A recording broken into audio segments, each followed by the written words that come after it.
Hi friends, I am Rahul from Waver Point. आज की इस वीडियो में मैं आपको बताने वाला हूं कि आप किसी भी टेक्स्ट को एक डिव के अंदर वर्टिकली और हॉरिजेंटली कैसे सेंटर में करते हो। जैसे कि आपको ये स्क्रीन दिख रहा होगा, यहाँ पे एक डिव बना हुआ है और इसमें जो एक पर्टिकुलर टेक्स्ट है ये क्या है, बिल्कुल सेंटर में है, हॉरिजेंटली एंड वर्टिकली। तो इस वीडियो में मैं आपको complete step by step process बताने वाला हूँ, जिसके थ्रू आप भी किसी डिव के अंदर अपने टेक्स्ट को और इमेज को इस तरीके से सेंटर में अलाइन कर सकते हैं। तो वीडियो को शुरू करते हैं। तो ये मेरी एक नोटपैड में मैंने एक एचटीएमएल का टेम्पलेट खोला है। यहाँ पे मैं आपको दिखाता हूँ कि आप अपने डिव के अंदर किसी भी टेक्स्ट को या इमेज को वर्टिकली और हॉरिजेंटली कैसे सेंटर करते हो। तो सबसे पहले चलते हैं, यहाँ पे मैं एक डिव बना लेता हूँ। जैसे कि अभी मैंने आपको बताया है कि सबसे पहले आप कहीं भी बना लो, जैसे डिव यूज करते हो आप अपने पेज के ऊपर।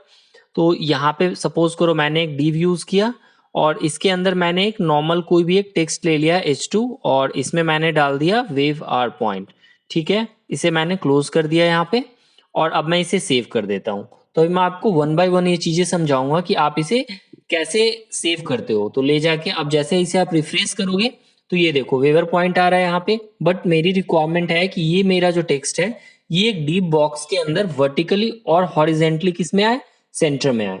तो इसके लिए सबसे पहले क्या करते हैं, डिव क्रिएट कर लेते हैं। तो ये डिव क्रिएट हो रखा है। अब आपको कहाँ आना है, स्टाइल में आ जाना है। आप अपने अकॉर्डिंग एक्सटर्नल स्टाइल यूज कर लेना, यहाँ पे लिंक कर लेना। अभी मैं आपको एज एग्जांपल के लिए यहीं पे लिंक करके बता रहा हूँ।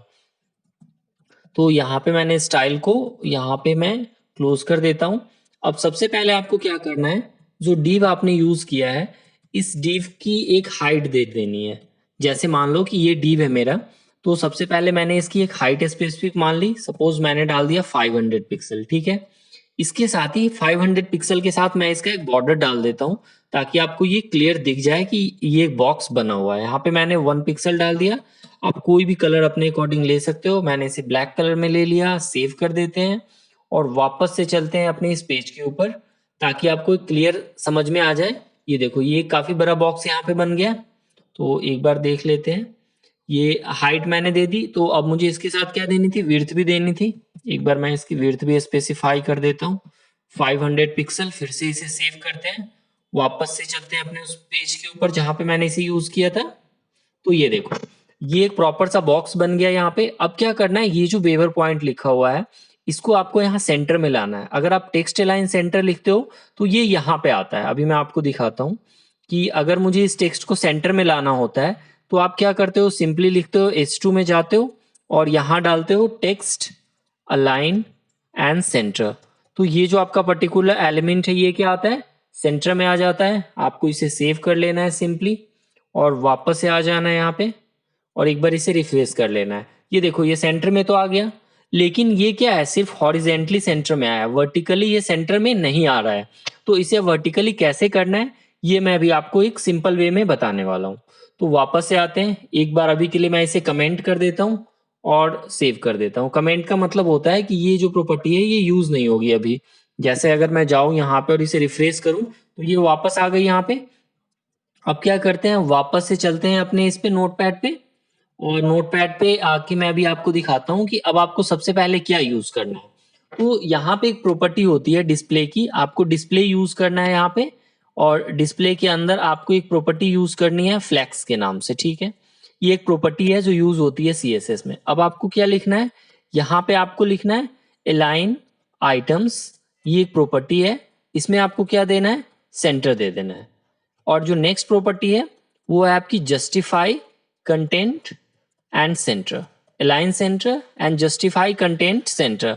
बस आपको इतना लिखना है और आपका जो ये टेक्स्ट है फेवर पॉइंट ये इस पर्टिकुलर बॉक्स में क्या होगा, हॉरिजेंटली एंड वर्टिकली सेंटर में आ जाएगा। तो एक बार वापस से यहाँ पे आते हैं, इसे मैं रिफ्रेश करता हूँ। ये देखो ये टेक्स्ट यहाँ पे सेंटर में आ गया, बिल्कुल सेंटर में आ गया। यहाँ से हॉरिजेंटली भी सेंटर है एंड वर्टिकली भी सेंटर है। तो इतने इजी वे से आप क्या कर सकते हो, किसी भी टेक्स्ट को सेंटर में ला सकते हो। आपको बस प्रॉपर्टी यूज करनी है display flags align item centre and justify content centre, और आपका जो एलिमेंट है उस पर्टिकुलर बॉक्स में क्या होगा, सेंटर में आ जाएगा। मैंने यहाँ पे क्या किया, इस डिव के लिए एक हाइट स्पेसिफाई कर दी, विड्थ मैंने डाल दिया ताकि आपको क्लियर अंडरस्टैंडिंग दिख जाए, एक बॉर्डर डाल दिया। अगर मैं यहाँ पे इसका एक बैकग्राउंड कलर डाल देता हूँ तो ये थोड़ी सी और आपको क्लियर यहाँ पे विजिबिलिटी हो जाएगी। जैसे मैंने बैकग्राउंड कलर में दे दिया, सपोज यहाँ पे अगर मैं रेड दे देता हूँ और 1 मिनट मैं इसे सेव कर लेता हूँ। अब वापस आते हैं तो आपको ये क्लियर दिखेगा कि इस पर्टिकुलर बॉक्स में ये क्या हो रहा है, यहाँ पे बिल्कुल सेंटर में आ रहा है ये कंटेंट, ये बिल्कुल सेंटर में आ रहा है यहाँ पे। अब सपोज करो कि आपने दूसरी लाइन यूज की है इसके साथ। अब मैं आपको दिखाता हूँ, वापस आते हैं अपने यहाँ पे कंटेंट के ऊपर, और यहाँ पे मैंने लिया H3 और इसके अंदर लिखते हैं कुछ भी एक लिख देता हूं मैं, लाइक मैंने लिखा रिस्पॉन्सिव वेबसाइट। ठीक है, रिस्पॉन्सिव वेबसाइट, और इसे मैं यहाँ पे सेव कर देता हूँ। तो अब जैसे ही मैं इसे यहाँ पे सेव करूंगा, वापस आप आओगे और रिफ्रेश करोगे तो ये देखो ये क्या हुआ, ये साथ में आ गया इसके, ये सेंटर में नहीं गया, ये इसके साथ में आ गया। तो अब इसे सेंटर में लाने के लिए आपको क्या करना होगा, नेक्स्ट लाइन में वापस से अपने CSS वाले प्रॉपर्टीज में जाना होगा यहाँ पे, और यहाँ पे अब आपको एक प्रॉपर्टी यूज होती है फ्लैक्स डायरेक्शन। तो आपको क्या लिखना है यहाँ पे, फ्लैक्स डायरेक्शन, और जब आप ये लिखते हो तो इसके साथ एक आपको प्रॉपर्टी यूज करनी है कॉलम। क्या यूज करना है आपको, फ्लेक्स डायरेक्शन कॉलम, जब आप नेक्स्ट टेक्स्ट को भी अलाइन करना चाहते हो सेंटर में। वापस से इसे क्या करोगे, आप सेव कर लोगे और आप अपने पेज पे आ जाओगे यहाँ पे, और इसे एक बार रिफ्रेश कर दो। अब देखो ये टेक्स्ट भी क्या हो गया, यहाँ पे सेंटर में आ गया। ये जो गैप है ये आप अपने अकॉर्डिंग मैनेज कर लेना, S2 और S3 का जो गैप होता है वो होता है ये। तो ये दोनों टेक्स्ट यहाँ पे क्या आ गया, सेंटर में आ गया। अब सपोज करो कि मुझे एक इमेज को भी सेंटर में लाना है, तो सेम प्रोसेस फॉलो करते हैं, एक इमेज को भी यूज करते हैं। तो अभी के लिए मैं ये सपोज अगर मैंने इन दोनों टेक्स्ट को अभी मैं रिमूव कर देता हूँ, इट मीन्स मैं यहाँ पे इसे कमेंट में डाल देता हूँ। और कमेंट में डालने के लिए ये आप यूज करते हो जो अभी मैंने साइन यूज किया है, और यहाँ पे मैं एक इमेज यूज कर लेता हूँ। तो इमेज के लिए आप क्या करते हो, यहाँ पे इमेज SRC ले लेते हो। मेरे पास कोई एक इमेज है यहाँ पे, लाइक वेवर पॉइंट के नाम से मेरे पास एक इमेज है PNG में। मैंने ये इमेज यहाँ पे ले लिया और इसे क्या करता हूँ मैं, सेव कर देता हूँ। वापस आ जाता हूँ मैं अपने पेज पे और इसे एक बार यहाँ पे रिफ्रेश कर देता हूँ। ये देखो ये इमेज सेंटर में आ गई मेरी। तो ये पर्टिकुलरली इस तरीके से आप क्या कर सकते हो, किसी भी टेक्स्ट को, इमेज को काफी इजी वे में सेंटर में ला सकते हो एक डिव के अंदर।